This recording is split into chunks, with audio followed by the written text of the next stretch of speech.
Hello दोस्तों, ये है प्लाज्मा बॉल और जैसा कि मैंने आपको पहले ही बताया था, ये प्लाज्मा कंसेप्ट के ऊपर काम करता है। प्लाज्मा कंसेप्ट का मतलब है दोस्तों, ये एक अंदर एक इलेक्ट्रोड लगे हुए हैं जिसके थ्रू हम हाई वोल्टेज, हाई करंट और मैग्नेटिक फील्ड जनरेट करते हैं। इसके अंदर जो न्यूट्रल गैसेज हैं जैसे कि हीलियम, नाइट्रोजन, ये गैस भरे होते हैं और ये गैस के पार्टिकल्स क्या करते हैं, ये हाई वोल्टेज की वजह से क्या करते हैं, डिस्चार्ज होते हैं। तो पूरा जो ये डिस्चार्ज कंसेप्ट पर बेस्ड है, ये किस तरीके से काम करते हैं। फिर भी मैं आपको हल्का सा आइडिया दे देता हूं कि प्लाज्मा होता क्या है। हालांकि अभी थोड़ी देर बाद मैं पूरा डिटेल से बताने वाला हूं, पर फिर भी बता देता हूं। जो गैस पार्टिकल्स होते हैं वो हाई वोल्टेज की वजह से होते हैं क्या, कोलाइड करते हैं और इसकी वजह से एक आयंस नेगेटिव इलेक्ट्रॉन्स एमिट करते हैं, जिससे एक पॉजिटिव एटम्स और नेगेटिव आयंस आपके पास बनते हैं और ये क्वांटिटी बहुत हाई लेवल में, बहुत ज्यादा क्वांटिटी में पाई जाती है और इसी को हम क्या बोलते हैं, प्लाज्मा बोलते हैं। यहां पर अगर आप डिस्कशन करेंगे दोस्तों, तो यहां पर बहुत सारे स्पार्क दिखाई दे रहे होंगे क्योंकि सराउंडिंग्स के ये ग्राउंड होने की कोशिश कर रहे हैं। पर जैसे मैं इसको टच करता हूं तो हमें पता है कि सराउंडिंग्स के कंपेरिजन में ह्यूमन जो है वो अच्छा कंडक्टर है, तो ये मेरे थ्रू ग्राउंड होने की कोशिश कर रहा है, इसलिए स्पार्क्स बहुत कम हो रहा है। अब देखिएगा सर, अगर फील्ड जनरेट हो रही है तो क्या फील्ड इस बॉल के अंदर ही है कि बाहर भी जनरेट हो रही है? तो उसके लिए एक छोटा सा मैं एक्सपेरिमेंट करके दिखाता हूं। ये मेरे पास एक बॉल है। देखिए, आपको पता है कि बॉल किस तरीके से होता है, किस तरीके से काम करता है, कैसे जलता है, ये आपको सब कुछ पता है। मैं यहां पर ऊपर से ही अगर मैं इसको टच करने की कोशिश करता हूं तो आपको दिखाई दे रहा होगा कि बल्ब ग्लो कर गया है। राइट, दिखाई दे रहा होगा बल्ब ग्लो कर गया है। इवन मैं इतना पास में भी अगर हल्का सा ले जाता हूं, टच नहीं करता हूं, सिर्फ पास में ले जाता हूं, ये मैंने टच नहीं किया, सिर्फ पास में ले गया, तब भी आपके पास दिखाई दे रहा होगा कि जो बल्ब है वो ग्लो करने लग जाता है, क्योंकि सराउंडिंग्स में भी क्या होती है, फील्ड जनरेट होती है। पर हाँ, यहां पर ग्लो नहीं करेगा, यहां पर ग्लो नहीं करेगा, यहां पर ग्लो नहीं करेगा। क्यों? क्योंकि जैसे जैसे फील्ड आप रेडियस इसकी इंक्रीज होती रहती है, उसकी जो स्ट्रेंथ है वो डिक्रीज होती रहती है। इसी वजह से यहां पर हमको कुछ फील नहीं हो रहा है, सिर्फ यहां फील हो रहा है।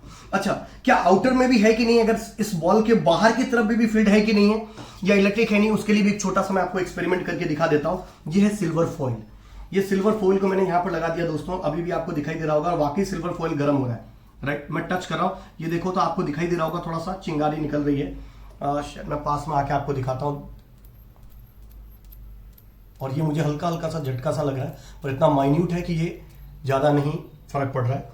और इधर से भी अगर मैं चाहूँ तो और भी आपको समझा सकता हूँ। ये देखिए, पेंसिल के थ्रू भी आपको दिखाई दे रहा होगा। वैसे मैं उसको टच कर रहा हूँ तो आपको ज़्यादा स्ट्रांगली समझ में आ रहा होगा।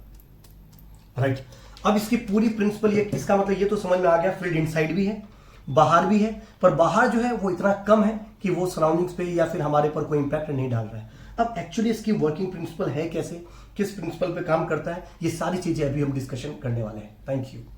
हेलो दोस्तों, अभी अभी मैंने एक्सपेरिमेंट करके आपको प्लाज्मा बॉल के बारे में बताया। अभी उसका थोड़ा सा थ्योरेटिकल डिस्कशन करने वाले हैं कि वो काम कैसे करता है, उसका कंस्ट्रक्शन क्या है और किस प्रिंसिपल पर काम करता है, प्लाज्मा होता क्या है एक्चुअली, ये सारी चीजों का डिस्कशन हम इस वीडियो में करने वाले हैं दोस्तों। तो सबसे फर्स्ट अगर मैं डिस्कशन करूं प्लाज्मा बॉल से बारे में, तो उससे पहले हल्का सा मैं अपने बारे में एक बार इंट्रोडक्शन दे देता हूं। मेरा नाम दोस्तों चंदन झा है। I have 11+ years of teaching experience. I have completed my masters in communication and networks. I have also completed uh, I have also taken the more than 200 motivational session in various engineering college including NITs and some of the ITs. I have also qualified the ISRO exam. Apart from this, I have also taken more than 200 motivational session, and apart from this I have also qualified the GATE multiple times with the 2-digit rank, my dear friend. ये जो session आप देख रहे हैं, ये है Sunday का फंडा, जहां पर आपको एक एक्सपेरिमेंट के थ्रू पूरा कंसेप्ट समझाने की कोशिश की जाती है। और आज का जो एक्सपेरिमेंट था that is called plasma ball.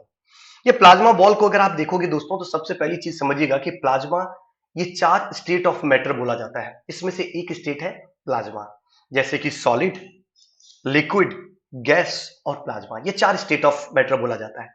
इसमें भी 99% ऑफ द यूनिवर्स है, ये आपकी प्लाज्मा से ही मिलकर बनी है।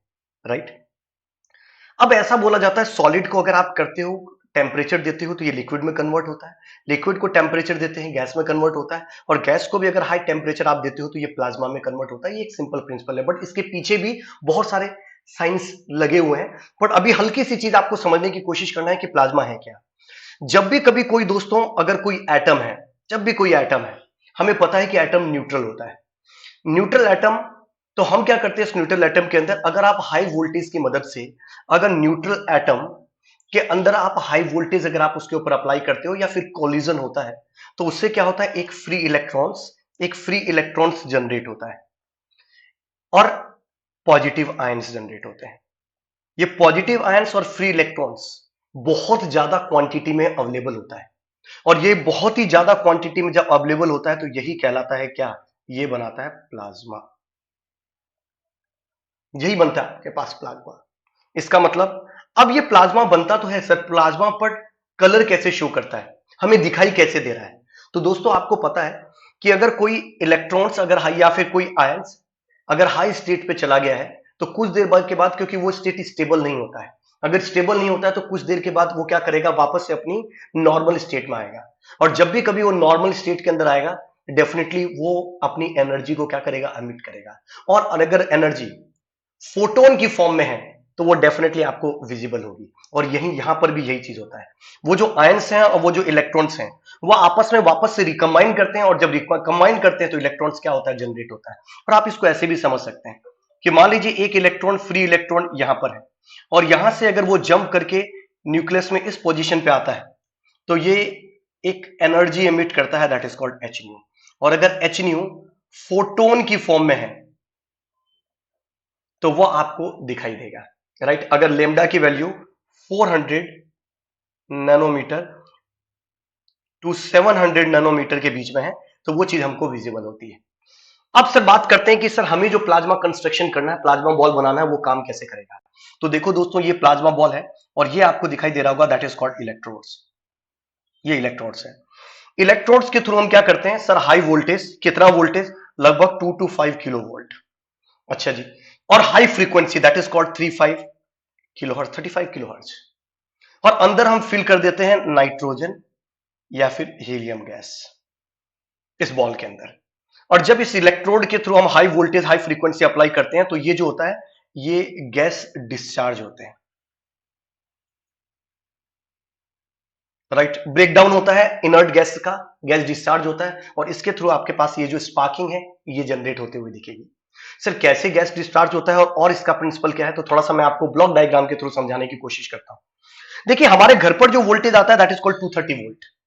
हमें कितना चाहिए सर, 2 केवी चाहिए मान लीजिए। तो 230 किलो वोल्ट को मुझे 2 केवी में कन्वर्ट करना होगा तो मुझे यूज करना होगा ट्रांसफार्मर, और हम यही ट्रांसफार्मर यूज करते हैं। तो अंदर जो बेस था आपके पास, ट्रांसफार्मर यूज करते हैं। अंदर जो बेस होता है उसमें स्टेप अप ट्रांसफार्मर यूज किया हुआ है, जो लो वोल्टेज को आपको क्या करता है, हाई वोल्टेज के अंदर कन्वर्ट करता है। यहां पर आपके पास मान लीजिए 12 वोल्ट आया है, या फिर 230 वोल्ट, पहले डीसी था आपके पास, एसी था मेन स्विच से, यहां से इसने इतने वोल्ट डीसी में कन्वर्ट किया और उसको स्टेप अप करके यहां पर लगभग आपने सेकेंडरी कॉइल पे यहां पर आपको 2 केवी मिलेगा। और फ्रीक्वेंसी भी हम इंक्रीज करते हैं, that frequency also 35 kilo hertz. अब यहां पर आपके पास जैसा कि मैंने बताया कि हाइड्रोजन, हीलियम और नाइट्रोजन ये गैस होते हैं और ये इनर्ट गैस भरे होते हैं। जैसे ही आप हाई वोल्टेज और हाई फ्रीक्वेंसी यहां पे देते हो तो ये जो गैस होते हैं ये आपस में कोलाइड करते हैं, और ये जब कोलाइड करते हैं तो इसमें से एक पॉजिटिव आयंस और इलेक्ट्रॉन्स फ्री हो जाते हैं। ये पॉजिटिव आयंस और इलेक्ट्रॉन्स बहुत सारे मात्रा में फ्री होते हैं, और ये जो फ्री होते हैं दैट इज कॉल्ड, ये जो टूटते हैं ये फ्री होते जाते हैं, राइट। और कुछ देर के बाद ये अपनी अनस्टेबल स्टेट से वापस स्टेबल स्टेट में आने के लिए क्या करते हैं सर, आपस में एक दूसरे से रिकम्बाइन करते हैं। तो ये ब्रेकडाउन और रिकॉम्बिनेशन ये कंटिन्यूसली होता रहता है, राइट। तो जिसे जैसे रिकॉम्बिनेशन होता है इलेक्ट्रॉन्स और ये जो आयन से ये आपस में मिलते हैं, उस जो एनर्जी ये क्या करते हैं, फोटोन की फॉर्म में रिलीज करते हैं। और ये जो फोटोन की फॉर्म में एनर्जी रिलीज करते हैं इसी को हम क्या बोलते हैं, राइट। यही हमारे पास क्या है, ये आपको स्पार्क की फॉर्म में नजर आता है। Thunderbolt is also one of example of this one only. अब खास बात यह है कि सर जब आप इसके ऊपर बल्ब लेके गए थे तो बल्ब क्यों ग्लो कर रहा था, तो दोस्तों बल्ब में भी सेम कंडीशन हो रहा है। ये जो प्लाज्मा बॉल थी, ये प्लाज्मा बॉल सराउंडिंग्स में भी आपके पास क्या हो रहा था, फील्ड जनरेट कर रहा था। जब सराउंडिंग्स में भी फील्ड जनरेटर कर रहा था दोस्तों, तो जब बल्ब की आप देखोगे तो बॉल में भी आपको ऑर्गन गैस, मरकरी वेपर ये सब आपको दिखेगा। मरकरी भी जब वेपर जो है जब इसके कांटेक्ट में आती है, इस एनर्जी के कांटेक्ट में आती है, यहां वाली एनर्जी के कांटेक्ट में आती है, तो वो क्या करेगा सर, वो हायर स्टेट पे जो इलेक्ट्रॉन्स हैं इसके वो नॉर्मल स्टेट से हाई स्टेट पे मूव कर जाएंगे। अब ये क्या है, ये अनस्टेबल स्टेट है, ये अनस्टेबल स्टेट है। तो थोड़ी देर बाद क्या होगा, ये वापस से यहां आएगा और एनर्जी जनरेट करेगा। यही एनर्जी आपको इस स्लाइड के अंदर विजिबल होता है। यही एनर्जी आपके पास फॉस्फोरस कोटिंग पे जाके टकराती है और वहां से आपको स्पार्किंग के थ्रू आपको ये बल्ब ग्लो करता हुआ दिखाई देता है। एक्चुअली प्रिंसिपल भी इसका यही होता है, जब आप वोल्टेज के थ्रू करते हो, यहां हमने फील्ड के थ्रू किया, राइट। तो ये मैंने कुछ चीजें आपको एक्सपेरिमेंट के थ्रू समझाने की कोशिश करी कि प्लाज्मा बॉल काम कैसे करता है। आप घर पे भी इसको बना सकते हो बस आसानी से, आपको बस कुछ नहीं करना है, एक ट्रांसफार्मर यूज करना है, यहां से जो भी ट्रांसफार्मर का जो आउटपुट है दैट इज 2 kV और 35 किलो हर्ट्ज का आपका पास आउटपुट होना चाहिए। इसी को आप क्या कर सकते हो सर, एक इलेक्ट्रोड लग सकते हो। इस इलेक्ट्रोड के चारों तरफ आप क्या कर सकते हो सर, एक मैग्नेटिक फील्ड को जनरेट करने के लिए मैंने क्या किया, एक चारों तरफ कोयल लपेट दिया और उसके बाद इसको एक इनर्ट, या तो बल्ब ही ले लीजिए, बल्ब में भी यही काम होता है, बल्ब की जो कोटिंग होती है उसको यहां पर देखिए, इसको बंद कर दीजिए और यहां पर आपको गैस भी फिल करना होगा। ऑटोमेटिक ही बल्ब के अंदर गैस होती है, तो आपको आर्गन गैस या फिर जो न्यूट्रल गैस होता है वो ऑलरेडी फिल्ड होता है, तो आपको ज्यादा टेंशन लेने की जरूरत नहीं है। अब जैसे आप यहां से वोल्टेज अप्लाई करोगे, स्विच को ऑन करोगे, यहां पर आपको फिर से स्पार्किंग जनरेट होती हुई नजर आएगी। राइट तो कैसा लगा दोस्तों ये वीडियो आपको, प्लीज कमेंट के थ्रू एक चीज एक्सप्लेन करने की जरूर कोशिश करेगा। मिलते हैं नेक्स्ट संडे का फंडा सेशन में, जहां पर कुछ और एक्सपेरिमेंट आपको बेहतरीन तरीके से एक्सप्लेन करने की कोशिश करूंगा। Till that, thank you very much, all the very best, thank you everyone.